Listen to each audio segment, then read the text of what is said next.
Hey guys, this is Lord Dude Luke, and today we're going to be looking at the T flip-flop. So, the point of this, as far as I can gather anyway, is to pretty much have a toggle switch, so it's kind of like a switch, but better. And it's really simple to make. This one bit here is the T flip-flop. This is just a little bit to demonstrate what happens and what it does. You have your pistons here, which obviously alternate it over this torch, so when the T-flip is toggled so the block's over the torch powers the block, powers this redstone, which is just an example, which then powers this piston, which turns it on. Then when it's unpowered and the block moves away, the piston retracts because the power's not able to get to the redstone anymore. So on top is the input. That's why we've got this here. I mean, obviously you can bring the button away, but it's all to do with buttons instead of switches. Because this also has the advantage over a switch of when you use a switch, if you want to close it on the other side with a switch, it's a bit painful because obviously the switch you first used to open it is still on, so that's still powering it, so it doesn't really work. It just becomes a big pain in the ass to try and sort it out.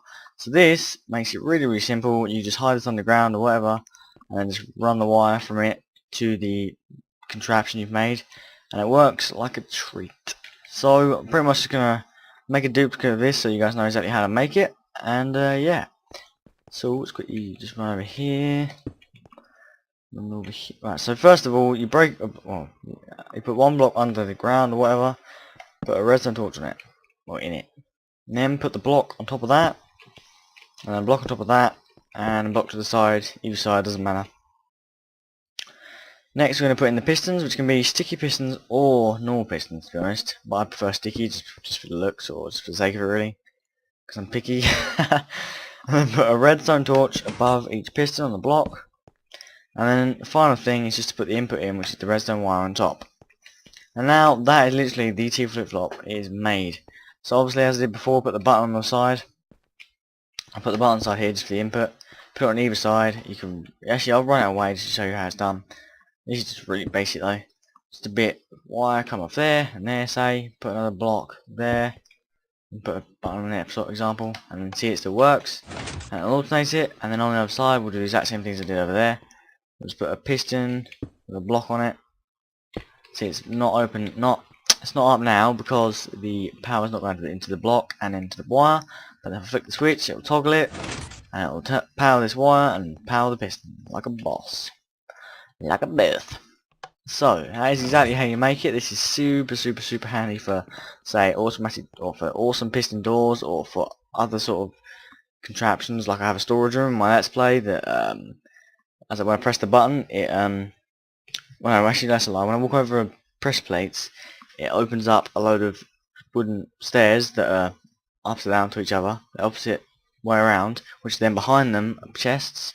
So it's just sort of like a, I don't know, cover up for this. It looks really cool. You have to look on my LP for that, or on my next tutorial that will be coming out in a couple of days, if more or less, hopefully actually.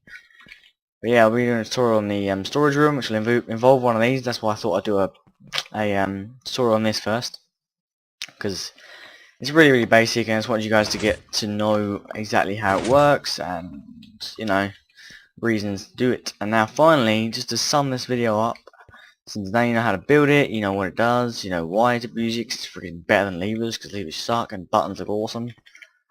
And yeah, there's a bit of tacky redstone right there. Oh god, let's just cover that. So this is pretty much it. I've put these press plates away because obviously you have to walk on them and then walk off, and then they open. Because if you stand on them, it won't do anything. You have to get off them. So I'll demonstrate. Fuck. Let me close it again. So as you can see, you just walk through, you walk in press plates, yeah, you're not really be it. But then on the other side, this is the other input, because you can have multiple inputs and multiple outputs. Let me quickly just show you that. So, say we've got an input here, this is once you press it, and it'll bring it up, and then you walk, say you walk through your door, and then you get to the other side, you have a flipping, and then you have a button on this side, and you can press it again, and it will shut it down. And it launches both just run off its top wire, and then also you can have multiple outputs, So you have that there, which then connects to that wire, which connects to all this, which is wrong. It won't work that way. Put a block there, which will cover that one, and then change these to repeaters, because that way this won't connect with this, and also we have to put a repeater here, because if you put wire, then this button will activate that wire, and then from then onwards you can put redstone. Fuck.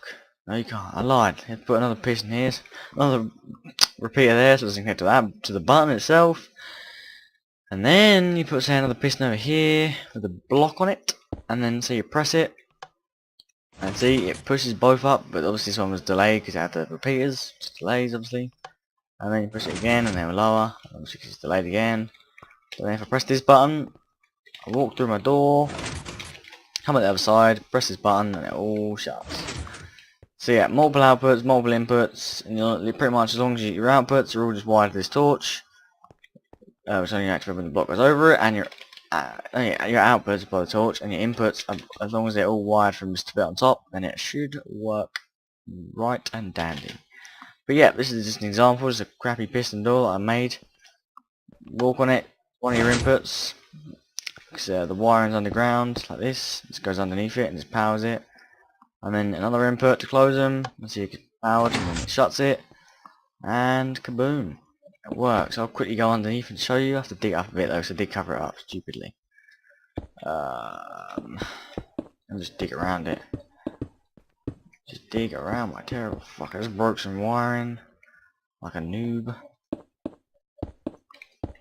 I don't care if it shows that off. But yep, this is pretty much the layout of all the. I should get rid of that as well.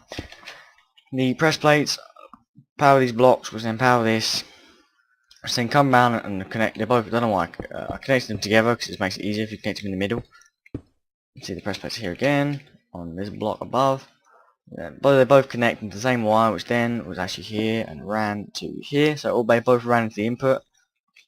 So power that, and then these are just pretty much spiraled up into this. This is the output from that torch, and see, obviously at the moment it's not powered, so the doors are open.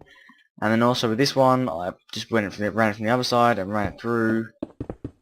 Fuck's sake! I keep breaking things. Just ran it through and made it super easy. Ran it up here, and it was luckily just 14 pieces of wire, so it luckily reached. And it works a dream. So there you go, guys. That is a T flip-flop. I hope you guys enjoyed it, and yeah, if you liked it, please rate, comment, subscribe, and I'll be making more tutorials very, very soon. Laters.